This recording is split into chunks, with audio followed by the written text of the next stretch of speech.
soit un dessinateur debout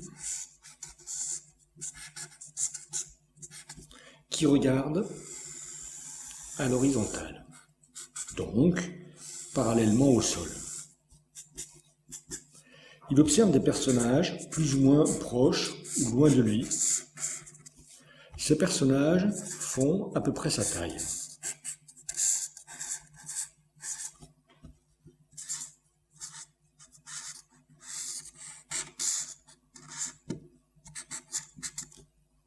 Pour représenter la scène, notre dessinateur placera son horizon au milieu de son dessin, comme la scène représentée elle-même au milieu de son champ visuel.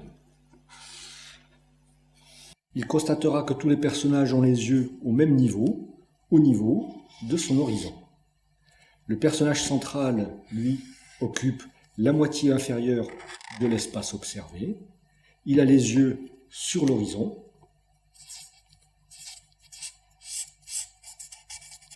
Le personnage le plus éloigné, lui, occupera un espace plus restreint. Il sera vu donc plus petit. Il aura les yeux sur l'horizon. Le personnage le plus proche, enfin, lui, ne sera vu que partiellement. Il aura les yeux sur l'horizon.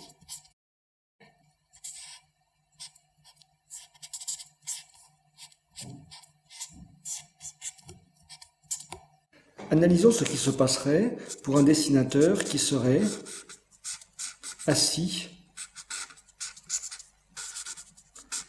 de l'autre côté de la scène et qui porterait lui aussi un regard horizontal.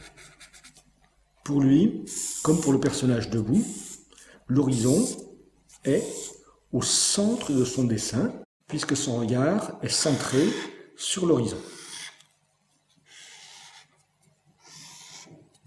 Pour lui, ce sont les nombrils de tous les personnages qui sont alignés sur son horizon, puisque lui-même est à hauteur de nombril des personnages debout. Pour notre dessinateur, le personnage le plus loin sera vu le plus petit. Il aura le nombril sur l'horizon.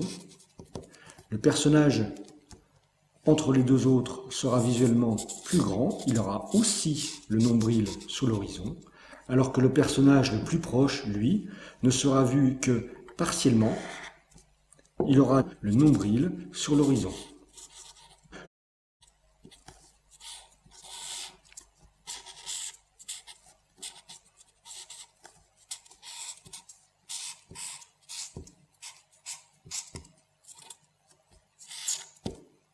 Imaginons enfin un dessinateur qui serait juché sur un escabeau.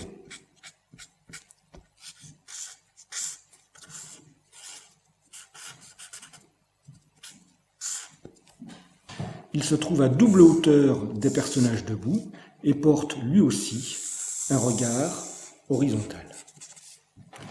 Dans son dessin, comme pour les autres dessinateurs,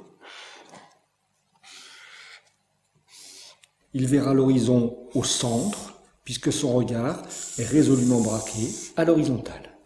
Chaque personnage sera à mi-hauteur par rapport à son horizon, que ce soit le personnage central, avec les pieds au plus bas de la scène observée, ou le personnage le plus éloigné, avec les pieds plus proches de l'horizon.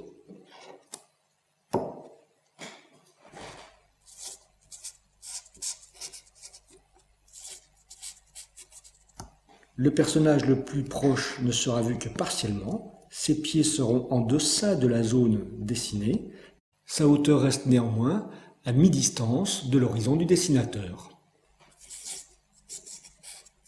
En définitive, la ligne d'horizon, toujours au centre du dessin pour un regard horizontal, est révélatrice de la hauteur des yeux du dessinateur. Dans le premier cas, il s'agissait de la hauteur des yeux des personnages debout. Dans le second cas, il s'agissait de la hauteur des nombrils des personnages debout. Dans le troisième cas, il s'agit de la double hauteur des personnages debout.